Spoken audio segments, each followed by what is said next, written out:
Власти Коми призвали ее жителей озвучить свои предложения, как сделать наши дороги безопаснее. Сообщить, где, к примеру, не оборудованы пешеходные переходы, неточные дорожные знаки и как рядовые граждане видят решение наболевших проблем. Евгений Стокас о том, к какому опыту в организации движения на дорогах следует стремиться.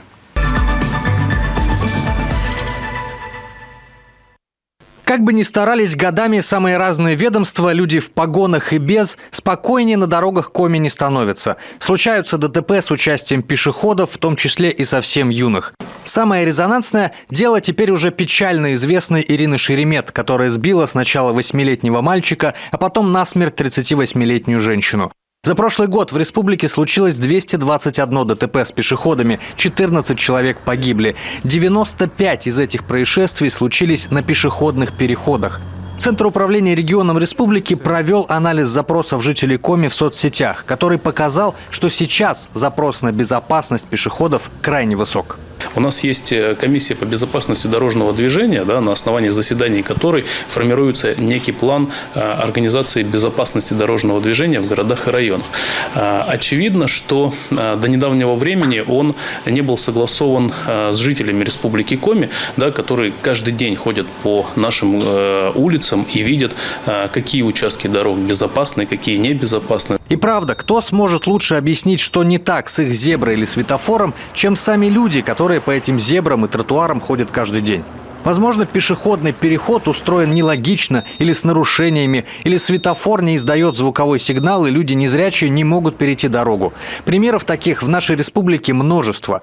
Глава Коми Владимир Уйба поручил собрать все предложения от жителей до 1 апреля, чтобы уже в 2023 году исправить ситуацию. Писать можно, где в вашем населенном пункте не хватает, например, светофора, или освещения, или ограждения, или лежачего полицейского.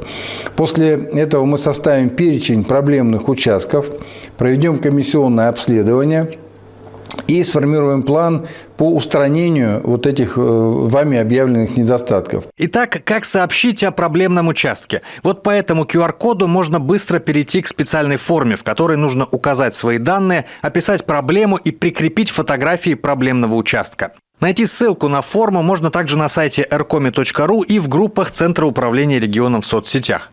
К слову, в республике и так есть дорожная карта, по которой идет работа по текущей безопасности пешеходных переходов. В год на эти цели регион выделяет порядка 50 миллионов рублей. Если говорить о пешеходных переходах, то их в республике, по нашим данным, на сегодняшний день насчитывается, то, что касается региональных дорог, более 500 штук.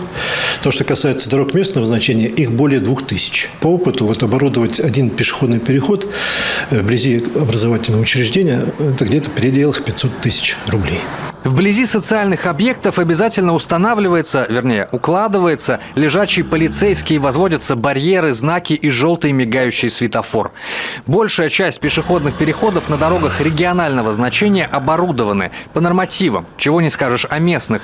Но достаточно ли этого? В работе с пешеходными переходами и успокоением трафика впереди планеты всей предсказуемой Европа. Сами переходы там покрывают отличным от дороги материалом, устанавливают островки безопасности, чтобы пешеход мог переждать на половине пути, не опасаясь стать жертвой лихача. Сужают проезжую часть и устанавливают бутылочные горлышки, чтобы освободить место для велосипедов и заставить водителей тормозить. Никуда без подсветки и подъема перехода до тротуара. Типичный пешеходный переход на улице Красных Партизан в столице. Вашего покорного слугу здесь однажды чуть не сбила машина, так что давайте попробуем сделать его безопаснее. Итак, в первую очередь нам нужно его приподнять. И не просто на 5-10 сантиметров, а до уровня тротуара. У него пропали бортики, теперь на нем не будет луж, плюс даже если нет разметки, понятно, где переходить. Второе – подсветка самого перехода. Не знаков или дороги, а именно перехода. Человека должно быть видно издалека, даже без светоотражателей. И третье, если очень хочется, можно поставить вызывной светофор вместо невнятной желтой лампочки. Вуаля, переход стал гораздо безопаснее, в том числе и для водителей. И это мы еще не добавили островки безопасности, бутылочные горлышки и не сузили проезжую часть. Такое отношение к безопасности пешеходов приводит к тому, что, например, в столице Норвегии Осло за 2019 год в ДТП погиб один, вы не ослышались, один человек, причем водитель, а не пешеход. Возможно, будь пешеходный переход, который пересекала в тот роковой день Ирина Шеремет, устроен по-другому, мы бы никогда и не узнали, кто она такая. Она не сидела бы сейчас за решеткой, а 38-летняя женщина, которая в тот день погибла, была бы сейчас со своей семьей. Возможно. Но если история сослагательного наклонения не терпит, то на будущее свое мы еще можем повлиять и сообщить, где мы не чувствуем себя в безопасности.